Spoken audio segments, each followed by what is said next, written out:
नमस्ते बच्चों, मैं जया आज आप लोगों को स्टैंडर्ड 9 क्षितिज हिंदी पाठ्य पुस्तक का लेसन चैप्टर नंबर 12 जो है उसको पढ़ते हैं। कैदी और कोकिला, ये कविता है कवि माखनलाल चतुर्वेदी की द्वारा लिखी हुई। इसमें इस कविता में उन्होंने जब भारत का स्वतंत्रता आंदोलन चल रहा था, कवि माखनलाल चतुर्वेदी बहुत बड़े स्वतंत्रता सेनानी और कवि थे। उन्होंने इसमें पार्ट लिया था और उस समय क्या कैदियों पे अंग्रेज अत्याचार करते थे उसके विषय में उन्होंने बहुत ही सुंदर कविता लिखी है। तो चलिए देखते हैं कवि माखनलाल चतुर्वेदी जी का जीवन परिचय। माखनलाल चतुर्वेदी का जन्म मध्य प्रदेश के होशंगाबाद जिले के बाबई गांव में सन 1889 में हुआ था। मात्र 16 वर्ष की अवस्था में वे शिक्षक बन गए। बाद में अध्यापन कार्य छोड़कर उन्होंने प्रभा पत्रिका का संपादन शुरू किया। वे देशभक्त कवि एवं प्रखर पत्रकार थे। उन्होंने करमवीर और प्रताप का भी संपादन किया। सन 1968 में उनका देहांत हो गया। हिम किरीटनी, साहित्य देवता, हिम तरंगनी, वेणु, लो गूंजे धरा उनकी प्रमुख कृतियां हैं। उन्हें पद्म भूषण एवं साहित्य अकादमी पुरस्कार से सम्मानित किया गया है। माखनलाल चतुर्वेदी की रचनाएं राष्ट्रीय भावनाओं से युक्त हैं। उनमें स्वतंत्रता की चेतना के साथ देश के लिए त्याग और बलिदान की भावना मिलती है, इसलिए उन्हें एक भारतीय आत्मा कहा जाता है। इस उपनाम से उन्होंने कविताएं भी लिखी हैं। वे एक कवि कार्यकर्ता थे और स्वाधीनता आंदोलन के दौरान कई बार जेल गए। उन्होंने भक्ति, प्रेम और प्रकृति संबंधी कविताएं भी लिखी हैं। चतुर्वेदी जी की कविता में शिल्प की तुलना में भाव को अधिक महत्व देते हैं। उन्होंने परंपरागत छंदबद्धता रचना के अनुकूल शब्दों का भी प्रयोग किया है।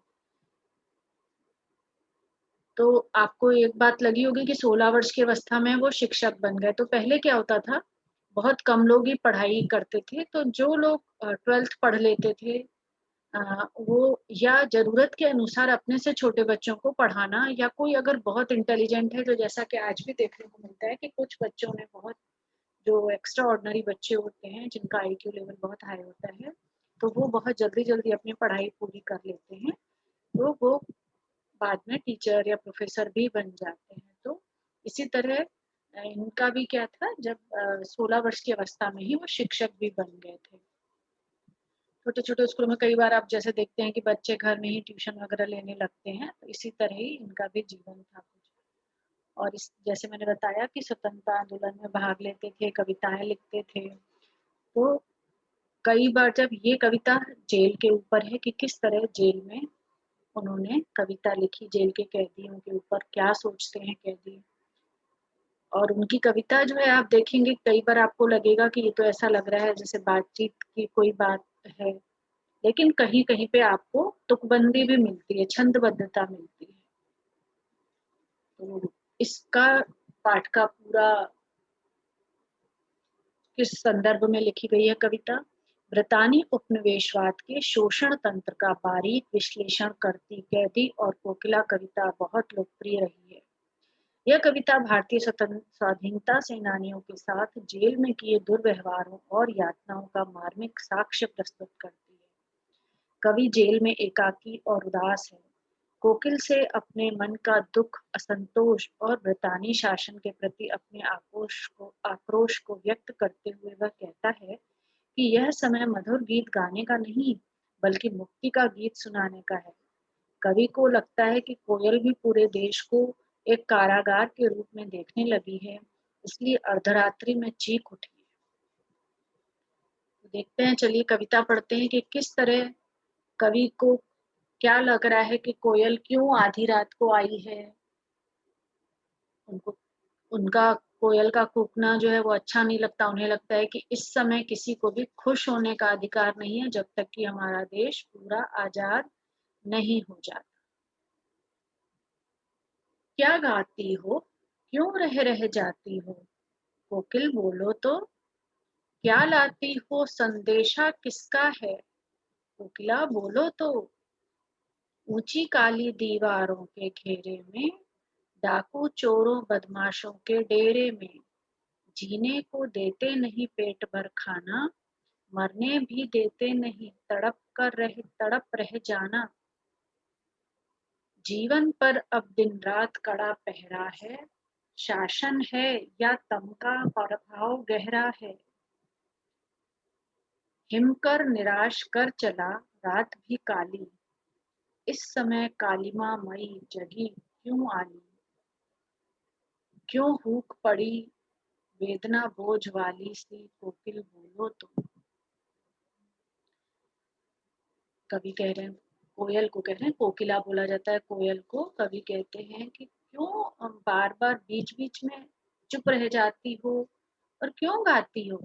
कवि का यहाँ पे मतलब है, उनका भावार्थ ये है कि कवि जैसे कि उस आजादी, उस समय जब ब्रिटेन का भारत पे कब्जा था, उनके हम दास्ता में भारत रह रहा था, तो कवि को लगता है कि हम लोग बीच बीच में थोड़े दिनों के लिए, आप देखिए कितना लंबा हमारा स्वतंत्रता संग्राम चला, कि हम बीच बीच में तो हम बोलते थे फिर चुप हो जाते थे, या कुछ लोग बेचारे, कुछ क्रांतिकारी थे, आंदोलनकारी थे, वो बोलते थे, लेकिन बाकी सब चुपचाप बैठे हैं अपनी अपनी खुशियों में मस्त। तो कवि कह रहे हैं कि क्या गाती हो इस समय, क्या गा रही, कौन सा गाना गा रही हो? क्यों रह जाती हो? तो बीच में चुप हो जाती हो, थोड़ा गाती हो फिर चुप हो जाती हो। अ, कोकिल किसका संदेशा सुना रही हो? कौन किसका, किसी का संदेशा लाई हो कुछ? कोयल, जैसे हमने पढ़ा है कई बार, पक्षी संदेशा ले आते थे, कबूतर वगैरह चिट्ठी। तो कवि उससे बोलते हैं कि ऊंची काली दीवारों के घेरे में, जेल कैसा होता है? ऊंची ऊंची दीवारें होती हैं जहां से वो कोई किसी को बाहर देख नहीं सकता है, जहाँ पे डाकू चोर बदमाश ऐसे लोग रहते हैं, वहां पे स्वतंत्रता सेनानियों को बंद कर दिया जाता था एकदम अंधेरी कोठरियों में। जीने को देते नहीं पेट भर खाना, जहाँ पे उन्हें खाना भी नहीं पेट भर मिलता था, मरने भी नहीं देते। क्या करते थे? ना पूरा खाना देते थे और ना ही मरने, भी केवल यातनाएं देते रहते थे उनको, जिससे कि वो पूरी तरह मरे भी नहीं। रोज थोड़ी थोड़ी यातना दी जाती थी। क्रांतिकारी जो थे वो तड़प तड़प के रह जाते थे, और ना ही उनको इतना पेट भर खाना मिलता था कि उन्हें वो अच्छे से जी पाए। शासन है या तम का प्रभाव गहरा? शासन मतलब कि ये एक, जैसे एक राजा का शासन होता है, ये डिसिप्लिन होता है कि डिसिप्लिन है, या तम मतलब होता है अंधेरा, कि ये अंधेरा, अंधेरा मतलब अज्ञान, एक जो एक, जिसे कहा जाता है ना कि जब ब्रिटिश राज था, तो एक इंडिया के लिए क्या था? वो इंडिया के लिए एक अंधकार का युग था। जब हम गुलाम थे, उसे अंधकार का युग बोला जाता है, कि हम पर कितने अत्याचार हो रहे थे, लेकिन कोई कुछ नहीं कर पा रहा था, कोई इनका विरोध नहीं कर रहा था।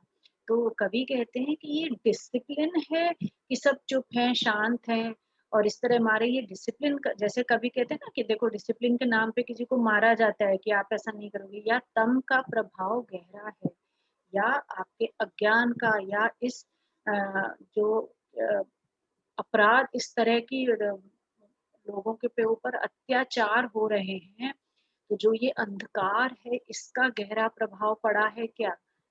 हिमकर मतलब चंद्रमा, हिमकर निराश कर चला।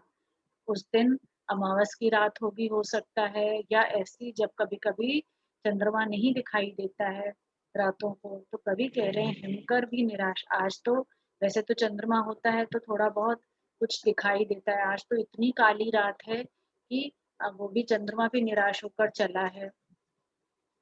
इस समय कालिमा मई जगी क्यों आली?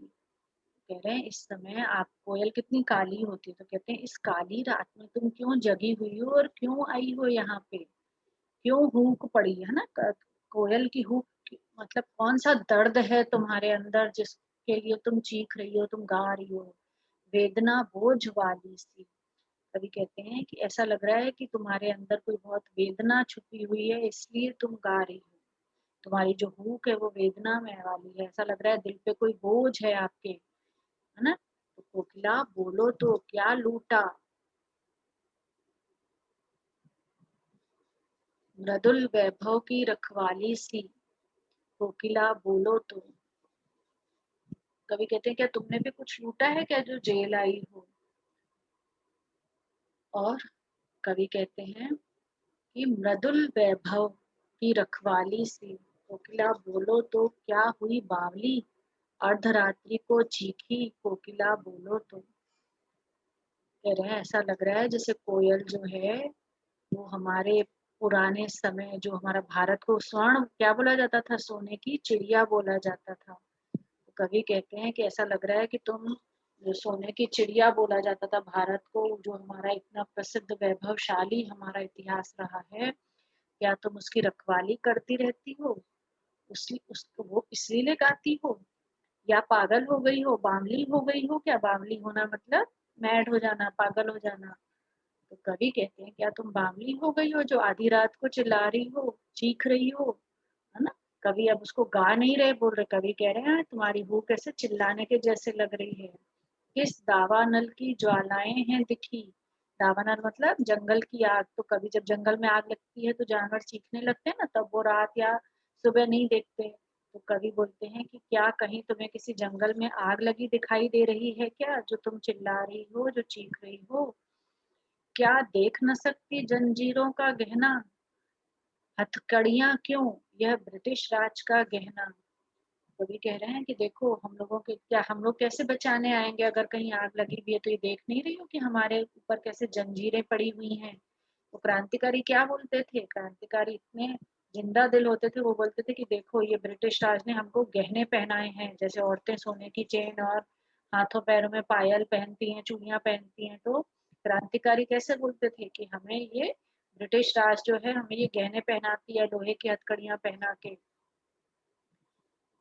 कोल्हू का चर्रक चूम जीवन की तान, गिट्टी पर उंगलियों ने लिखे हैं गान। अब कभी देखो इतने जब यातनाएं मिल रही हो, जब ये जीवन इतना कष्टमय हो, उस समय भी कवि कैसे लिखते थे, गिट्टी पर लिखते थे उंगलियों से, गाने लिखते थे। कोल्हू का चर्रक चू, कोल्हू का बैल होता है जिसमें कि आपने कभी गांव में देखा होगा या किसी वीडियो में देखा होगा कि एक बैल होता है जो कि एक जिसके ऊपर एक बंधा रहता है, जुआ बंधा रहता है, और वो तेल निकालने के लिए ऐसे गोल गोल लकड़ी बांध दी जाती है, और बीच में चक्की रहती है जिसमें कि किसी भी चीज का तेल जो है बीजों का निकाला जाता है। तो कवि बोल रहे हैं कि कवि को शायद जेल में वही काम करवाया जाता होगा, और बैल की जगह कई बार उन्हें जोता जाता था, उन्हें क्रांतिकारियों को से ये काम करवाया जाता था। तो कवि कह रहे हैं कि अब हमारा जीवन जो है, यही कोल्हू की जो आवाज होती है, चर्रक चू जो चर चर आवाज आती है, वही हमारा जीवन का गाना, हमारे लिए यही गाना बन चुका है, वही आवाजें। और हम लोग गिट्टी पर मतलब कच्ची मिट्टी पे ही हम लोग उंगलियों से ही गाना लिख लेते हैं। हूँ मोट खींचता लगा पेट पर जुआ। तो कवि कहते हैं मोट खींचता, जैसे आपने देखा होगा जो पानी भरा जाता है जिससे कुएं में, तो उसको ऐसा लग रहा है कि पेट जुआ मतलब क्या होता है, जो वो लकड़ी का एक क्रॉस के जैसा होता है जिसपे कि एक्चुअली वो बैलों के ऊपर रखा जाता है, और उससे कुएं से पानी खींचा जाता है या तेल निकाला जाता है। तो कवि कह रहे हैं कि मैं वो काम कर रहा हूँ, मोट खींचता लगा पेट पर जुआ। जो मोट उसको कहा जाता है जो अ, चरसा बोला जाता है उसको, जो कि पानी खींचने के काम आता है, बाल्टी जैसा एक चीज होता है। और पेट पर उनके जुआ, पीठ पर उनके जुआ मतलब लकड़ी का हैंडल लगा हुआ है जिसके के थ्रू वो पानी निकालते हैं कुएं से। कवि कह रहे हैं खाली करता हूँ ब्रिटिश अकड़ का कुआं, जो इस पे मैं इसके बाद भी मतलब इतना काम करवाते हैं, ऐसी यातनाएं देते हैं क्रांतिकारी को, फिर भी मैं जो हूँ ब्रिटिश का अकड़ का कुआं खाली कर रहा हूँ। उनकी अकड़ हमारे सामने, क्रांतिकारियों के सामने नहीं चलती है।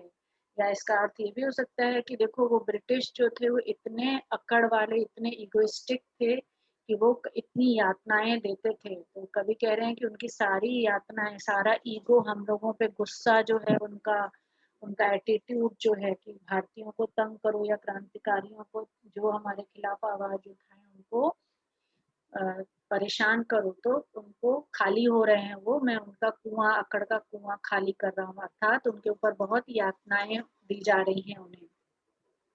दिन में करुणा क्यों जगे रुलाने वाली, इसलिए रात में गजब ढा रही आली। मतलब कि दिन भर तो हम लोग के ऊपर यातनाएँ होती रहती हैं, तब तो तुम नहीं आती हो, जो जब हमारे ऊपर रुलाने वाली यातनाएँ होती हैं, इसीलिए शायद रात को आके गजब ढा रही हो और आके हमारे लिए संवेदना व्यक्त कर रही हो क्या? इस शांत समय में अंधकार को भेद रो रही क्यों हो कोकिल बोलो तो? वही कह रहे हैं कि शायद तुम दिन में आ नहीं सकती हो हम लोगों के ऊपर जब अत्याचार होते हैं, और उस समय दिन में तुम्हारी करुणा नहीं जगती है, और इसीलिए रात के शांत समय में अंधकार को भेद कर क्यों रो रही हो? हमारे ऊपर क्या तुम्हें दया आ रही है? कोकिला बोलो तो।